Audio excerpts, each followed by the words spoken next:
Okay, welcome everyone. So we are in a new moon in Aquarius, and it's also a solar eclipse and the Chinese New Year. And all of this is very impactful, plus other stuff that's happening, which we'll get into. This new moon is in Aquarius, and it also brings in the lunar new year of the fire horse in Chinese astrology, as well as we have the first eclipse of the season. This is like a few major things. This eclipse is in the sign of the water bearer in Aquarius. This is the first one in this sign since 2018. So this brings some turning points in our evolutionary journey and opportunities to kind of like quantum leap into new timelines. So again, new moon, it's an invitation for us to plant seeds for the future. And again, at some point we need to write out our intentions. So kind of keep this in mind as we're, in the back of your mind as we're going through some of this information. So let's start with the solar eclipse. This eclipse will only be able to be seen in its entirety in Antarctica. It'll be partially visible in some of the southern regions like South Africa and South America. Not here, but that doesn't mean that we're not affected by it anyway. So this is significant for everybody. And in particular, those in the fixed signs, so Taurus, Leo, Scorpio, and Aquarius, and the mutable signs, Gemini, Virgo, Sagittarius, and Pisces. I am going to say, based on some other information that we're going to get through in a bit, I think this one is like, kick-ass for Pisces. It's like knock down, drag out shit. At least that from what I've been noticing. So let's be nice to our Pisces friends. Twice a year, we get these eclipses. These are gateways to times of accelerated change, unpredictable transformation, and quantum leaps. Eclipses are potent triggers that activate significant transitions, and they initiate us to a new chapter in our evolutionary process or a deeper spiritual journey. You can actually, I think because we've got all these things, a lot of things happening in Aries, like at the first degrees of Aries, we talked about this before. This is kind of like all new. It's setting us into all new and stuff. It could potentially shoot us into a spiritual awakening too.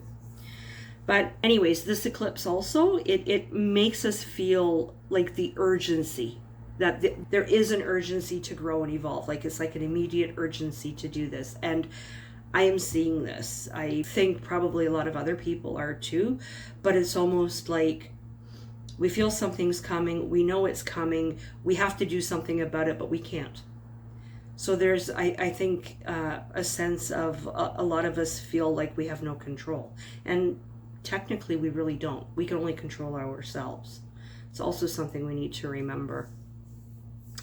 So in ancient times, they were aware of the eclipses, and they were both feared and revered, and especially the solar eclipses, because the sun would be temporarily obscured. So they often looked at this as an omen, a bad omen. Sometimes it was looked at as a good thing, but it was basically scary to these people because they didn't know what was going on. And the fact is, solar eclipses are very, very impactful. This eclipse also is activating the North Node. This North Node is the North Node of destiny, and it's in Aquarius. So eclipses take place, and I think we had talked a little bit about new moons and full moons, like there are different ways that the light reflects off the moon and stuff. Eclipses are kind of the same, right? So it's when you have two opposing points that mark the intersection between the moon's orbit and the earth and the sun. So the solar eclipse is more visible, obviously, from our perspective on earth, because that's kind of when the moon goes between us and the sun. So we get what's left with when we have the full eclipse. We just kind of see that ring of fire around it. These points are known as, they're associated with karma, dharma, and destiny. And I had to look up what Dharma is. So Dharma is an Indian religious aspect. So in Hindu, in Buddhism, in Sikhism, simply translated, it's a right way of living. It's duty, it's virtue. It implies living in harmony with the natural order. So getting back to the nodes. So the nodes are always transiting opposite and complementary signs. So the south node is connected to where we come from and what feels familiar to us. It's the tendencies that we tend to unconsciously gravitate to. It's what we're comfortable with, right? The north node is the opposite. It's what feels foreign, it's unfamiliar, it's more challenging. And, you know, it's the area that we need to develop.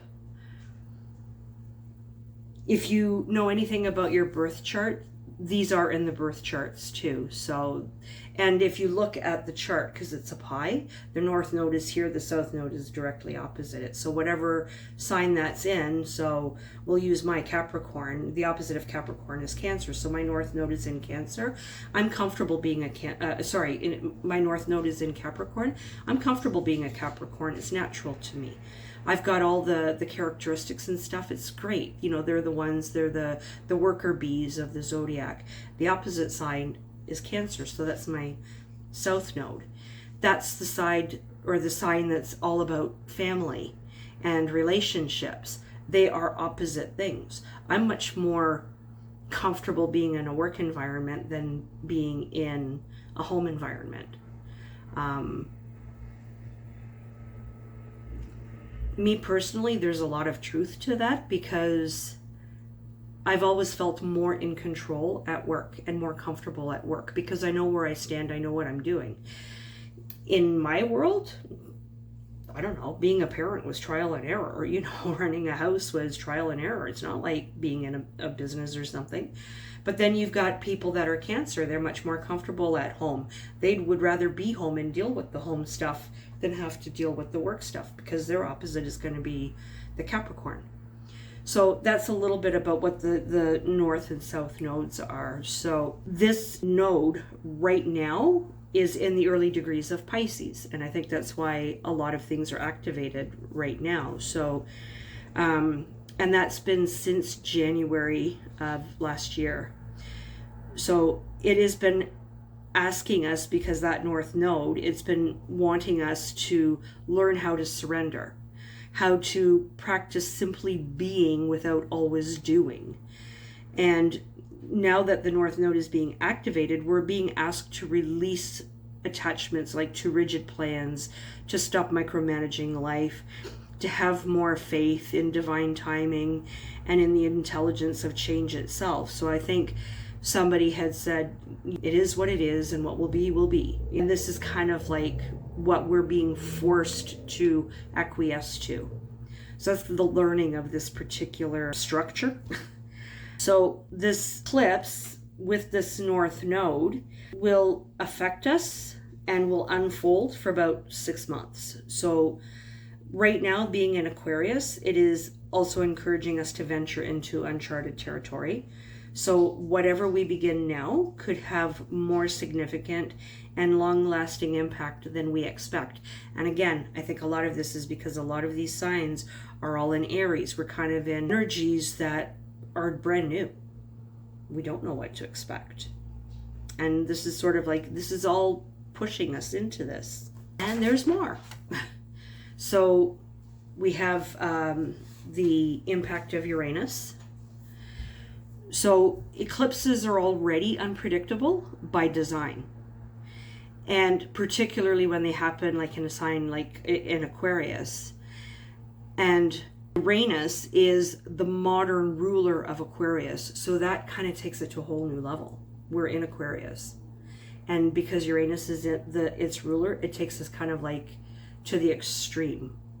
So this planet is teaching us to be rebels with a cause, to break free from anything that prevents us from growing, and to revolutionize our lives in a way that is aligned with our uniqueness. So I guess in a way it's kind of like asking us to be teenagers again. Because teenagers like to rebel and go against the grain, but sometimes they've got some good ideas. Not that we ever really want to admit that to them. Certainly not when we have teenagers at home. We are navigating this atmosphere. It's like general tension and friction between the familiar and the unknown, the need for stability and the impulse to break free from everything that limits us. So this configuration intensifies that sense of uncertainty and instability that eclipses always bring, but it also at the same time will provide us, like it offers us new opportunities for awakening and redirection. So there is good that goes with the bad. It's just that I think a lot of times that the bad ends up slapping us, and that's where we hurt more, right? So Mars and Venus, their impact here, since the new moon in Sagittarius, that was in December, the relationships with the planets have been either conjunct or opposite, all the moons that have occurred. So conjunct means they're all like right next to each other, or opposite. There haven't been like what you would call the squares, so one here, one here, one here, one here, or the trines, one here, one here, one here. They've either been all here or here, totally opposite. Collectively, we're going through a process of relational maturity, change, and transformation in the way we connect, our boundaries, our standards, how we express our needs, feelings, desires, and to harmonize them with others.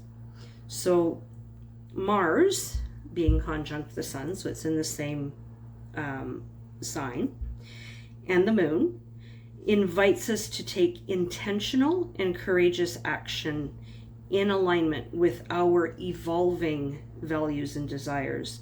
So this is an opportunity to become more aware of how we assert ourselves and show up in conflict, and to explore the root of any impulsivity and defensiveness that may emerge, and do it with curiosity and with a non-judgmental attitude. So it's helping us to kind of like look at things in that way, which is good because we don't want to be reactionary all the time. We need to respond with confidence, not react with fear or react in fear. Venus's proximity to the sun and the moon, and also with the North Node being right in there too, in Pisces, it emphasizes the karmic and evolutionary significance of this moment, particularly in the realm of relationships. We are reorienting according to higher values to make sure our relationships support our spiritual growth and are aligned with our true needs. Jupiter, it's known to be the planet of luck, but it can also expand matters that are in a delicate position, either in a good way or in a bad way. So problems can become bigger. However, Jupiter always ensures that the results are fortunate because it's the planet of good luck and fortune, right? The sting might feel intense at the moment, especially since Mercury retrograde in Pisces, yes, that's coming up too, will be causing some ambiguity and confusion. So looking back on the eclipse, we realized that letting go of the past was necessary. And by the way, Mercury will be going retrograde on February 26th. So that is coming up pretty soon. Gotta love our Mercury retrogrades. Just, when we think that everything is, hopefully maybe going to settle down, we get that thrown at us. But on February 13th, Saturn finally left Pisces after being in Pisces for more than 2 years. That is big news in and of itself. On the 20th, we have an historic meeting of Saturn and Neptune in Aries. Remember, I said we have all these planets lining up in Aries, right? And it's at the critical degree, the Aries point, like from 0 to 1 degree. And some will feel that quite strongly, and particularly Pisces, because Neptune is their ruler. So Saturn and Neptune going to be at the same degree, so Pisces is going to feel this particularly harsh or much more intensely. New moons are this one, because there's a solar eclipse, is a powerful reset. And it's a really good time to set intentions. It's an especially strong time to set those intentions.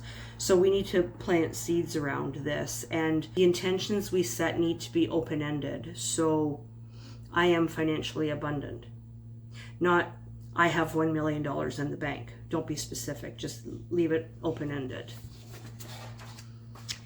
And let's that'll take us into the Chinese New Year. So there's some interesting information on the Chinese New Year. So I think most of you have probably heard that we're in the year of the fire horse now, and this will be until February 5th of next year. So this shift marks the beginning of a new energetic cycle. It is a moment of collective renewal, which coincides with the start of the eclipse season. So a time of accelerated change and transformation. The fire horse carries yang energy and ushers in a need for speed, passion, and bold forward movement. The upcoming year favors courage, independence, and decisive action, and asks us to move toward the direction that instinctively calls us. So the Lunar New Year always begins with the second new moon after the December solstice. So the exact start date will change every year, but it always falls somewhere between the end of January and the first half of February. If you are born in January or early February, you might need to confirm which your Chinese astrology sign is. There are 12 zodiac animals and 5 elements. There's fire, metal, wood, water, or earth. So each combination occurs every 60 years. So we're going into a fire horse energy now. 60 years ago was also a fire horse, so in 1966. So this year of the fire horse follows the year of the wood snake. So that was from January 29th until yesterday. January 29th last year, that is. So the past months have been filled with opportunities for shedding skin and letting go of old identities and transforming from the inside out. During the year that is coming to a close, we had a chance to become more aware of patterns that don't serve our growth and old ways of being that are holding us back from evolving. And I think a lot of us have noticed a lot of push and pull over the course of the last year. You know, we're being pushed to change certain things, and we've been fighting it, but we're shedding our skin, right? It's going to happen. You either do it kicking and screaming, or you just let it slough off. But the year of the snake was about that shedding. So it was also a time to observe before acting, develop our intuition, and move with strategic awareness. And I think a lot of what I had said over the course of the last several months is, you know, follow your gut, follow your intuition, listen to your intuition. So a lot of this is making sense. The way these things connect is just, it's actually really interesting how they do. So it was a year of deep inner transformation, a year focused on recognizing and shifting long-standing patterns, a year of meaningful growth that may not be externally visible yet. The element of wood taught us to make sure our transformation is intentional and sustainable. It emphasized the importance of patience, of not forcing outcomes, and aligning with the organic timing of change. The wood snake is oriented toward a long-term planning rather than impulsive action. The past year invited us to be aware of why we do what we do and why we choose what we choose. And it inspired us to be more intentional with how we show up in life. Fire feeds on wood. Therefore, the inner growth, transformation, and everything we have cultivated during the year of the wood snake becomes fuel for the changes that will unfold during the year of the fire horse. And isn't it interesting that last year was a year 9 and this year is a year 1?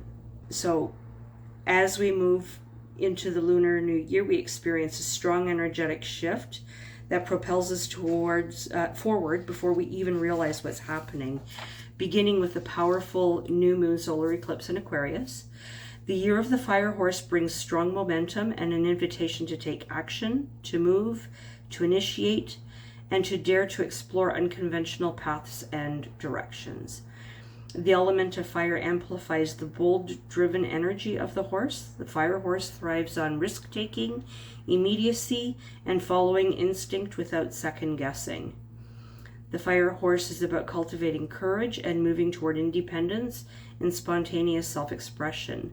This lunar year pushes us to act decisively and follow the call of our passions.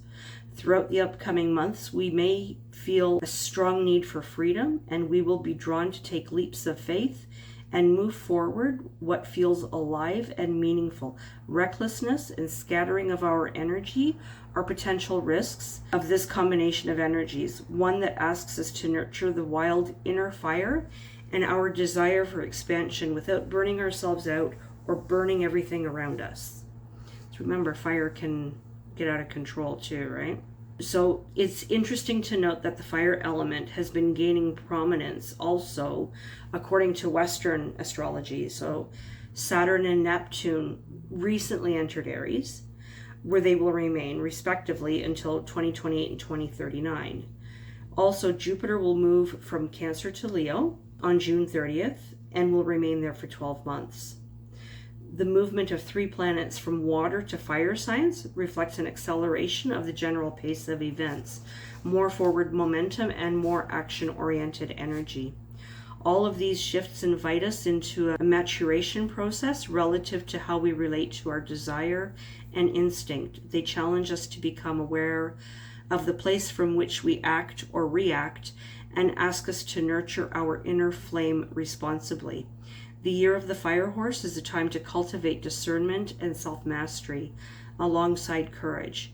This year is an opportunity to learn how to harness enthusiasm without spiraling into excess and exaggeration, and channel our passions toward consciousness and directed action. So with that, I think we'll look at the information that's provided for each of the Chinese signs. So we'll start with the horse. So if you're born in the years 1966, 78, 1990, 2002, 2014. So if you are the popular kid of the zodiac, horses are generally social and fun, with a contagious lust for life that means they rarely sit still. This does mean that they can sometimes be impatient and struggle with slow progress. This year, individuals born under the horse sign will encounter the influence of the Tai Sui, same sign as the year, which can cause challenges with health and finances. However, the presence of the peach blossom star ensures strong social connections and opportunities for wealth. Caution is needed to avoid accidents and injury. Sheep. That's for those born in 67, 79, 91, 2003, 2015. Sometimes classified as goats or rams, sheep tend to be shy, but kind and have an artistic, creative bent. Their weakness can be a trusting naivete, assuming everyone is as naturally decent as they are. This year, the sheep will experience a harmonious relationship with the horse, bringing a great deal of good fortune. The fortune star shines brightly, and wealth will increase. Relationships will be favorable, and social connections will be strong. The monkey. Those are people born in the years 68, 80, 92, 2004, 2016. So independent and analytical. Monkeys are known for their quick minds and keen wit. Because of their intelligence, they often adapt well to new environments, although they can be master manipulators. Monkeys will take an active role this year with excellent interpersonal relationships. However, they prefer to handle things on their own. Their interests are often tied to automobiles, and extra care is needed for health of older family members. Rooster. That's those born in 57, 69, 81, 93, 2005, and 2017. So occasionally called chickens, the rooster is characterized by its love of fine plumage. They tend to be sharp dressers, if a touch vain, and industrious nature and strong work ethic. Never one to hold their tongues, they can be a bit loud and overbearing when they've got something to say. The rooster will benefit from the presence of the literary star, making this a year of analysis and study. The general star will also enhance the authority and leadership. Relationships will be more fruitful, especially with elders. Dog. That's for those born in 58, 70, 82, 94, 2006, 2018. Loyal and laid back. Some might say lazy at times. Dogs play well with others and are always down for an adventure. They're the dependable, reliable companion of the zodiac, preferring quality time with their close people over loud, overstimulated environments. The dog will benefit from the horse this year, as both zodiacs form a harmonious relationship. Socially, the dog will find themselves in the right places at the right time, making many new connections and having various opportunities open up. Pig. It's those born in 59, 71, 83, 95, 2007, 2019. Genial, warm, and likable. Pigs tend to be the kind of people who are friends with everyone they meet. They can also be quite spiritual, with a reputation for being honest and calm in a crisis. The pig will experience a year where travel and expansion are favored. However, you may also face considerable challenges. Patience and persistence are key to overcoming obstacles, especially in your career and personal life. Rat. Those born in 60, 72, 84, 96, 2008, and 2020. Canny and energetic, never underestimate the ambition of a rat. After all, they're the first animal in the Chinese zodiac because they tricked the ox into carrying them across the finish line in a race. At the same time, they're often good team players who don't give up easily. The rat will face challenges with finances as it experiences a clash with the horse. However, with the help of benefactors, you will be able to turn things around. Caution is advised with spending, and slow but steady progress will be key to success. The ox. Those born in 61, 73, 85, 97, 2009, and 2021. If you're looking for someone to get a job done without complaining, call an ox. They're hardworking, reliable, and long-suffering. On the flip side, that sometimes means they're rather stubborn and slow to change their minds. The ox will experience a year of mixed fortunes, particularly in the realm of relationships and emotions. However, with the presence of the powerful Z-Way star, this year will also bring opportunities for authority and leadership roles. Financially, the ox will experience some stability, and its artistic and creative abilities will come to the forefront. The tiger. It's for those born in 62, 74, 86, 98, 2010, and 2022. There's a good chance the most successful salesperson you know is a tiger. They often have the gift of the gab, are very good at reading people, and pushy when they need to be. They can have a sensitive, sweet side too. The tiger will have a year full of opportunities and potential for growth, especially in the realms of leadership and creativity. You will experience a surge in social activity and be supported by friends and colleagues. This is a year of hard work, but also of exciting prospects. Your intuition and inspiration will play a significant role in helping you navigate challenges. Rabbit. That's for those born in 63, 75, 87, 99, 2011, and 2023. A peacemaker by nature, rabbits are imaginative, sensitive optimists who tend to enjoy the soft life. Elegant and cultured, their manners are often impeccable, although they can be risk-averse and prone to anxious thinking. The rabbit will experience a year of challenges, especially early on. While it may feel like things are difficult at first, with persistence and patience, the rabbit will see positive changes. The peach blossom star will bring many romantic opportunities, though caution is needed in dealing with misunderstandings and gossip. Dragon.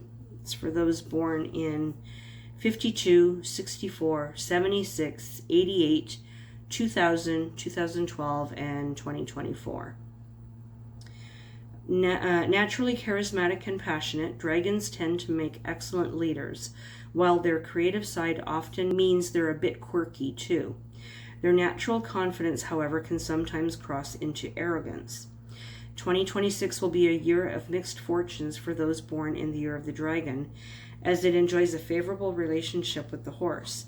While dragons may prefer working independently, they will experience strong peach blossom star luck, making them very attractive socially.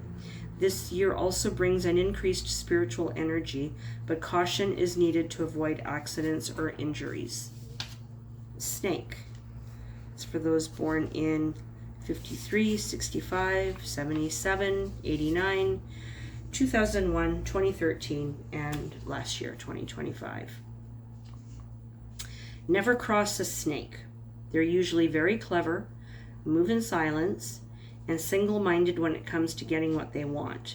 They're often intuitive and wise beyond their years, exuding a mysterious vibe. This year brings a strong financial fortune for snakes, particularly in investments and wealth-building activities. Your social connections will be supportive, and the year offers a great chance for collaboration. However, health issues might arise, so extra care must be taken regarding diet and potential infectious diseases. It's a little bit on what each of the Chinese zodiacs are expecting. And now let's look at our zodiacs. So keep in mind this is for your sun, moon, or rising signs. So let's start with Aries. Hope you're ready to put your networking hat on, as this inspiring new moon makes its way through your 11th house of larger communities, networks, and humanitarianism. In fact, it's the very house associated with Aquarius to begin with. So it's like you're getting a double dose of the water bearer's energy. Learn how to use food as medicine with a cutting-edge nutrition deep dive taught by the world's foremost health and wellness experts. Under this new moon solar eclipse, consider new ways in which you can show up for community or even lean on them for support. You could make unexpected connections or even find yourself in a new fringe group. Don't be afraid to let your freak flag fly. Magnetic when networking right now. Taurus. How are things on the job front? You'll be happy to know you're poised to make moves at work under this new moon eclipse as it lands in your 10th house of career and public image. Whether you're gunning for a promotion, a raise, or a completely new job pivot altogether, nothing is off the table right now. And remember, eclipses can bring unexpected surprises and twists of fate. New ideas and progressive thinking could open up opportunities you weren't aware of, so be ready to share your most out there ideas when you can. In any case, don't do anything too rash, but people will want to hear what you have to say professionally right now. Gemini. Ready, set, sail. With the Aquarius new moon in your 9th house of higher learning and travel, you could feel a real urge to broaden your horizons right now. Of course, that could literally be traveling somewhere new, but broadening your horizons might also include broadening your mind. The 9th house is associated with philosophy, wisdom, and growth. So even if you're not jet setting off to some exotic locale, nothing's stopping you from diving into research, taking a new workshop or class, or learning a new skill. And of course, with the eclipse at play, don't be surprised if something radical happens that completely shifts your perspective. Cancer. Feeling vulnerable? As this new moon lands in your 8th house of transformation and rebirth, this could be a particularly potent time for new beginnings and deeper intimacy. Your call to action now is to go deep, not just with yourself, but with those closest to you. You're a sign that prioritizes emotional safety and security, so putting yourself out there emotionally can definitely feel scary.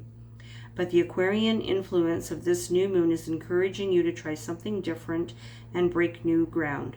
When you do, you might just find you create more openness and possibility within your relationships and your connection to yourself. Leo, with the new moon in your opposite sign of Aquarius, it highlights your 7th house of partnerships and long-term commitments. That said, there's definitely an emphasis on your closest relationships right now, whether that's in your love life or even your work life. And with the influence of the solar eclipse on this moon, you're being encouraged to look at or approach these relationships in a new or otherwise innovative way. If you're single, you could meet someone new. And if you're already partnered up, this is an excellent time to reignite the spark or change patterns that haven't been working. Virgo, we've got good news for you. This new moon in Aquarius is making its way through your 6th house of self-care, service, and which happens to be the very house associated with your sign. That said, you'll feel right at home under this moon, and it's giving you a great opportunity to do what you do best, take care of yourself and refine your routines. And considering the solar eclipse coming along with this moon, you'll be asked to slow down and take it slow. If there are areas in your life that you've been neglecting, this new moon is an excellent chance to get back in touch with those parts of yourself and keeping Aquarian ideals of innovation and advancement in mind. How might you infuse your daily habits with more progressive approach? Libra. With the new moon in Aquarius highlighting your 5th house of expression, fertility, and creativity, you might feel especially energized and enthusiastic right now. The 5th house also rules passion and flirtation, so keep your eyes on the dating prize. If you're already partnered up, of course, this is a great time for you to bring some more excitement into your love life by trying something new. If you're single, you might find yourself attracted to more quirky, eccentric types, thanks to Aquarius's influence. In any case, the call to action is simply to do what makes you feel good under this moon. Whether that's a creative project, going out on the town, or staying in with your lover. Scorpio. If your home life has needed a refresh, you'll be happy to know this new moon might be just the energy you've been waiting for. As it moves into your 4th house of family, home, and roots, you've got an Aquarian winds at your sail, ushering in some much needed change. This could look like refreshing your literal space, whether by reorganizing, redecorating, or even moving house altogether. Just remember to expect the unexpected, as the solar eclipse at play could bring surprises or twists of fate at home. The 4th house also deals with family dynamics, so if anything in the home needs to be addressed, now's the time to do it. Roommates included. Sagittarius. With the new moon focusing on your 3rd house of communication and information, you could feel like you have a lot of mental tabs open at this time. Not only that, but the solar eclipse could bring moments of insight or surprising realizations. With the moon in your 3rd house, your voice bears extra weight right now, so use it wisely. And keep in mind that Aquarius is all about innovation, progress, and humanity. With the moon here, you're encouraged to think about your larger place in the world and speak on it. Let your words be a conduit for the world you dream of seeing, and share your vision for the future with those around you. Capricorn, it's time to make some money moves. With the Aquarius new moon making its way through your 2nd house of money, possessions, and material security, you have a prime opportunity to earn more money, get a raise, or even make a great investment. Just remember, the solar eclipse along with this moon could bring unexpected surprises or fated events. Take things slow and know that it's okay to be in the early stages of planning rather than jumping in head first. At the end of the day, Aquarius is a sign that values humanitarian and collective efforts, so what benefits you ought to benefit all. The goals that serve more than just yourself will come easier now. Aquarius, it's happy birthday season. This is your new moon, landing in your 1st house of self-identity, so it's your time to shine. Naturally, this time of year always feels like a big reset for you between your birthday season, the new calendar year, and even the Lunar New Year. That said, you're entering a new chapter right now, so embrace it. Do the thing you keep meaning to do but keep putting off. Dare to put yourself out there if you've been afraid to be seen. Trust that you've got the wind at your sails right now. And of course, use the energy of the solar eclipse for even deeper reflection. Pisces. This could feel like a heavier new moon than most for you, as it lands in your 12th house of endings, closure, and the subconscious. While new moons are typically about beginnings and fresh starts, you might feel more sentimental, insecure, or generally dark this time around, especially with the eclipse bringing profound realizations and even surprises. This moon is encouraging you to uncover your fears and insecurities so you can move forward. After all, your birthday season is right around the corner, so you can start preparing for your next chapter now. By tending to your inner child and confronting, perhaps even extending compassion to, your shadow, you'll be better equipped to enter the next year of your life. So, those are the signs. It's pretty heavy stuff, I think. At least I feel like some of it is. Now what I want to do is I want to take you into a little bit of a meditation so that hopefully it will help you figure out what you need to do to set your intentions this time around. And like I said, just remember, we want to keep open-ended intentions. So that said, I'm going to let you all get a little comfortable, and this is just going to be a quick one as well. So get comfortable, soften your shoulders, softly close your eyes, allow in the next few moments to let the steady stillness of your heart and quiet wisdom of your higher self hold you in love. Go ahead, take a deep inhale for the count of 5, and exhale to the count of 6. Inhale a bit deeper this time for a count of 5, and on your exhale, slowing down for a count of 6.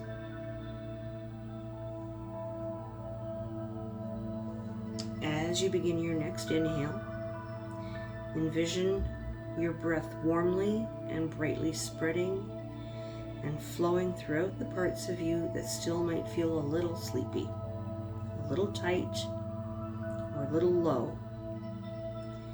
And as you begin to exhale, envision the breath completely leaving the body, letting go of anything not serving you,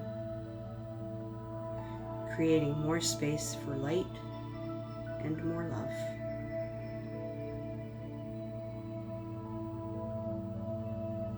Continue breathing just naturally for your next few breaths. Allow it to find its natural rhythm. Soften your shoulders further. Soften your face. Relax your jaw, your neck, your back and torso, your arms into your hands, your hips, down to your knees, your ankles, all the way to your toes.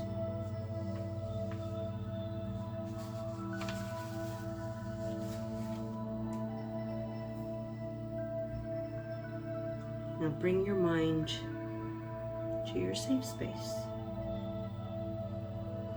a place where you feel completely safe and at ease. Might be the place you visited last time. It might be a quiet room, a peaceful nature scene, or any place you imagine in your mind. Visualize every detail of this place, the sights, the sounds, and the smells that bring you comfort. Perhaps the gentle rustle of leaves in the wind,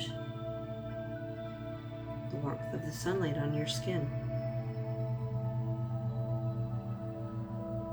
or maybe even the scent of fresh flowers. Let this place surround you, allowing it to fill you with a sense of calm, safety, and peace. Feel yourself becoming more relaxed in this space as you are being gently cradled by the energy.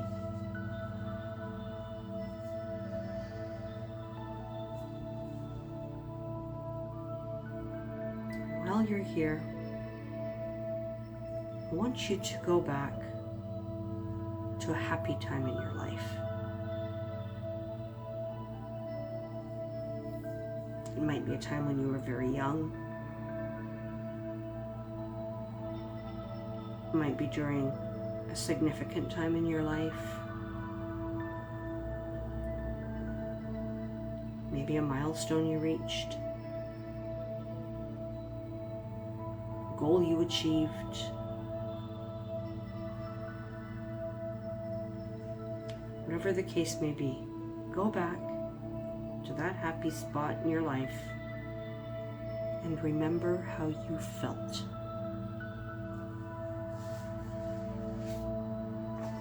Keep feeling that feeling.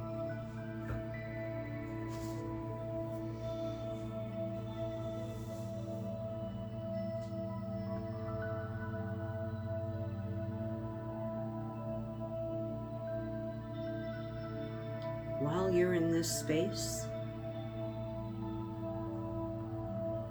feeling this happiness,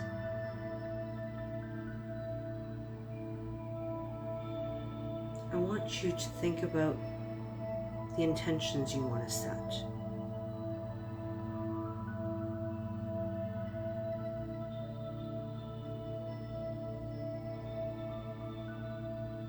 Take a deep breath in your heart center and exhale through that heart center.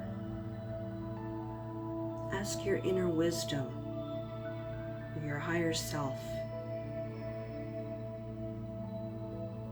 what intention is for your highest good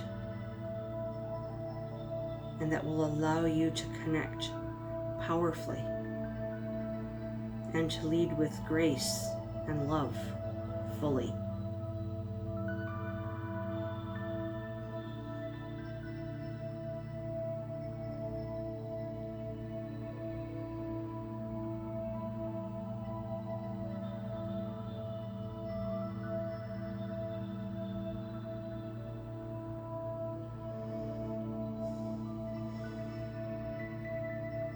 Think about what it is you need to know, especially as you exhale.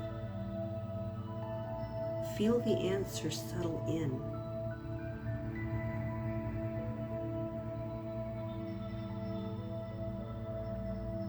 Hear the truth of your heart, igniting the wisdom intuition can bring.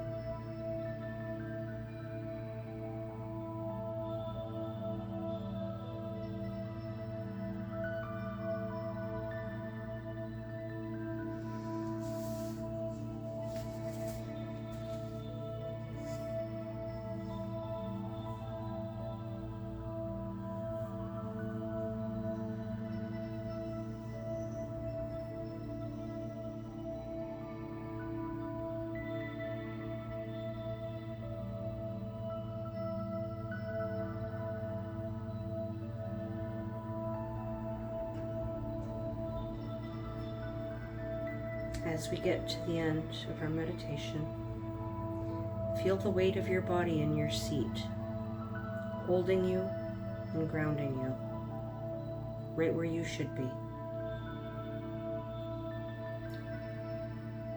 Trusting that all the answers you've received are already within you and have come to the surface.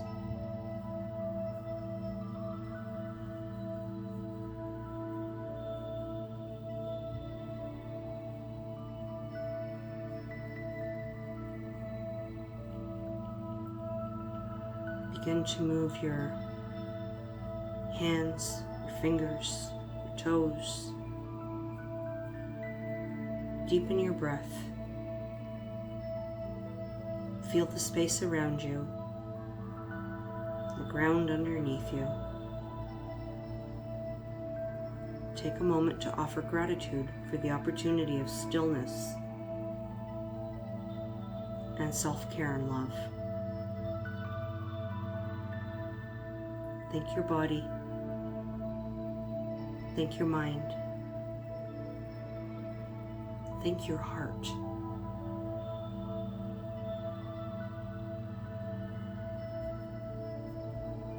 When you're ready, open your eyes and return. Okay, very good. A lot of stuff this time around, and just as a little preview, I had mentioned that we've got Mercury retrograde coming up, February 26th. And we've got a lunar eclipse on March 3rd, because, you know, what we've had isn't enough. So that's all I have for now. So if anyone has anything that they'd like to share or any comments, happy to hear them. Anyhow, that's all I have this time around. It was a lot.